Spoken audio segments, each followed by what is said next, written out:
It's a beautiful late winter day in sunny Southern California.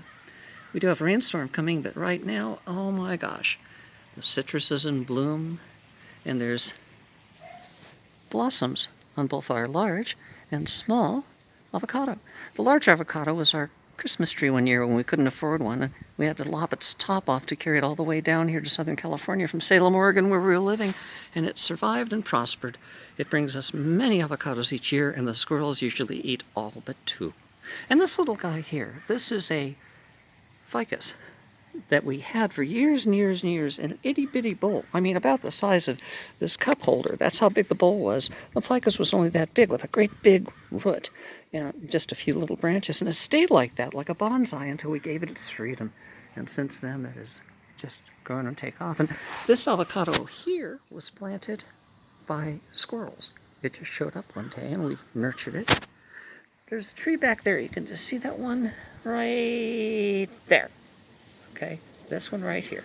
That one showed up as a crack over there, not as a crack, in a crack. And it was only 6 inches high in the blacktop that's out, there we go, out that way.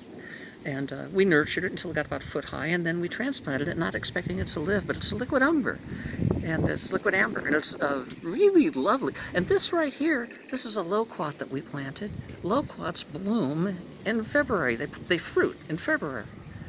And over here's pineapple guava that we planted. That's there. The loquat is up here. And this is a beautiful, beautiful apricot that was only a fourth of that size when we bought it. It only needs a few cold days to fruit. It's one of the tastiest, largest, but the problem is it puts out hundreds of apricots, and they all ripen within 2 weeks. So you got to figure out what to do with them. Now, looking around the yard a little bit more, over here is a star fruit that my daughter gave Teresa, and it's not doing too well right now because it doesn't like the cold, and we haul it in and out every single day. Kind of heavy because we both pulled our shoulders, Teresa and I, so we still have to manage to do this. Over here is a tree that I got my dad. It was only about a foot high. I got him for Christmas. It had little red things on it and bells and ornaments, but he couldn't keep it at the retirement home, the nursing home. The nurses tried, but they just couldn't really take care of it. So he asked me to take it back here a couple of years before he died, a year and a half, and I planted it, and it loves it here now. This is the koi pond. My son had to move out of his house, and we're right near the airport, by the way, in case you couldn't tell. My son had to move out of his house to get an apartment because he had to travel for work to a new location, he and his wife, and there they have 2 kids. He had no room for his koi pond, which was very large in Lancaster. So I dug this. Here I was, like 68 years old, digging out a 3-foot deep hole with a shovel. And then he paid for the liner, and he came over and we put that in. All this stuff on the top is because we have a raccoon the size of 3 bulldogs strapped together with duct tape. Comes over here and tries to get in here all the time. I've chased him out of the yard. I had to come out like I was fighting somebody in Lord of the Rings with my hatchet raised and my pointy stick and scare the hell out of him. He hasn't come back since we put in the extra metal pieces. This is kind of grown. It's like the Watts Towers in downtown LA where it was made out of junk. Well, that's this thing. It started with a few poles and some fencing and ended up having another layer with wood and now another layer with metal. Let's see what else we got over here. Oh yeah, these are Teresa's, this is a Christmas cactus. It blooms around Christmas. And this is one of her orchids. She only has a few remaining orchids. There's another little Christmas cactus I got her. And here is another airplane. There he goes in the distance. You know, when I was a kid, we didn't have jets, not commercial jets. Instead, we just had regular little propeller planes, and not too many out of Burbank Airport, but mostly there were single engine things that were private. Well, anyway, here's another story. Over here is this big old peach tree. See, I had a peach in the yard when I was a kid, right over by the corner of that building, before that building was built, of course, and it vanished long before that. Well, I had a peach tree, and I had another one I planted in the middle of the yard 20 years ago, and Teresa tried to save it for me when a branch broke off and was unable to do so, and it died. So she felt bad, and she bought me this dwarf peach. You can see it right along there on the bottom. That's all it's supposed to be, but the roots send out a sport. and we let it grow. Well, I let it grow. She says I'm the one who did it, but I did it for the shade, and it turns out that it's really shady in the summer, so it's very handy. But this here, this dwarf peach has beautiful tasting peaches, and this little section right in there, just that, turns out well over 100 peaches every year. And Teresa made some pies last summer. Knock your socks off. We still have one left in the freezer. Here it is, February. So they last almost all year round, just making pies. These guys, it's more for animal feed. You don't want to really deal with the peaches, but it does occupy the squirrels. So they don't go after these. They go after these and eat them and leave ours alone for some reason. This over here is a plant. You can probably tell that, just looking at it, it's a plant. And back when my daughter was suffering with moya disease, which is a brain disease where the arteries just shrink until there's no blood to the brain and you die. Fortunately, they have a new technique that they've developed over the last couple of decades where they actually open up the skull and they go to an existing artery in there that's not one of the ones affected. They reroute it into a section of the brain, and then they scuff it up on the outside. And when they scuff it up, that causes it to start putting out more sub-arteries, and it gives enough nourishment for the brain to live a normal life of normal length, but occasionally you can overdo it. Well, a few years ago, I was taking my grandson to school with my younger grandson coming home with me every day, and Mindy was feeling good enough to actually walk with me in spite of having just recovered from her brain surgery. And we passed a guy who had this particular plant, and it was big and it was full of beautiful blossoms. All of them have gone off this one for now, but they'll be back. There's still a few in there that don't do it justice. Anyway, and so my little grandson, was talking to the man, and he was so interested that the guy gave him a cutting off this, and my daughter brought it home, and she grew it from the cutting without any roots into a plant. Then she made some cuttings, and she rooted them and gave one to me, and this is it. So, there's Oak, the cat, scratching his claws on the peach tree that doesn't matter, which is fine.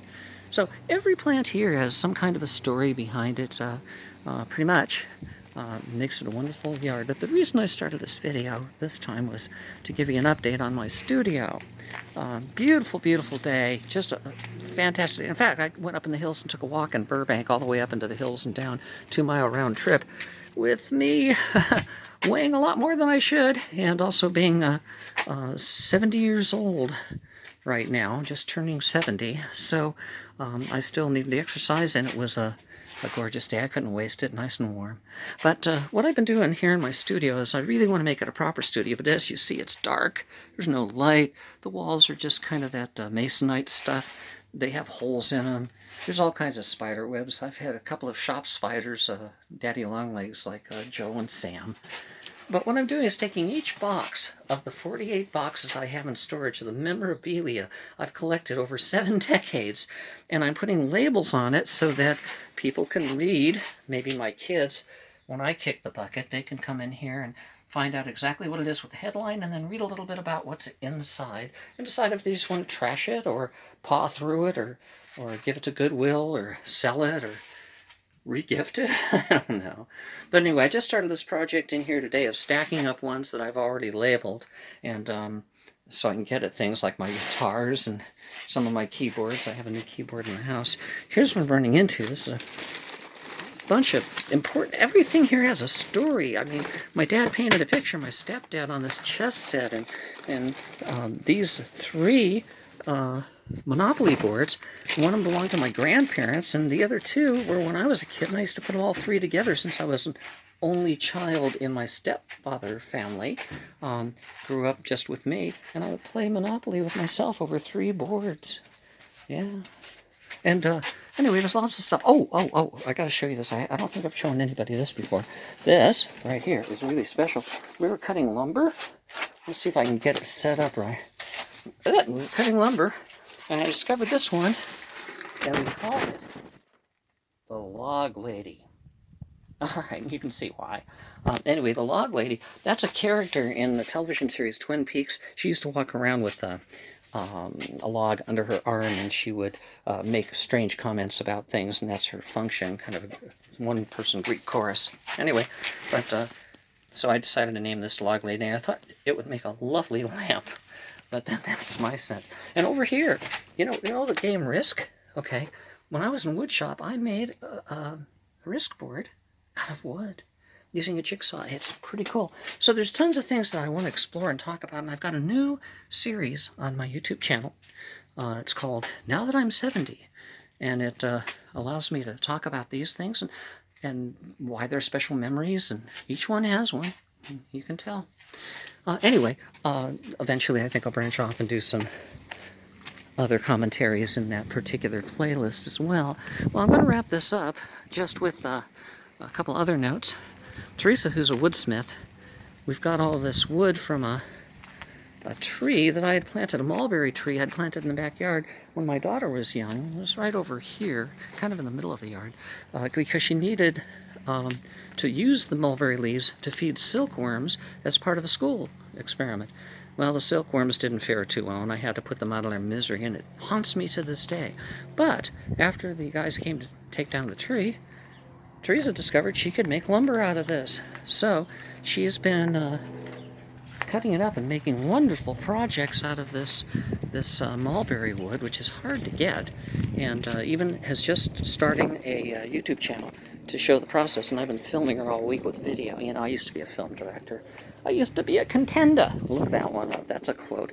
Anyway, the reason I'm coming over here is this is our carport that used to be the garage before my grandfather put in that double garage, 2.5 garage, with a studio on one side was his darkroom.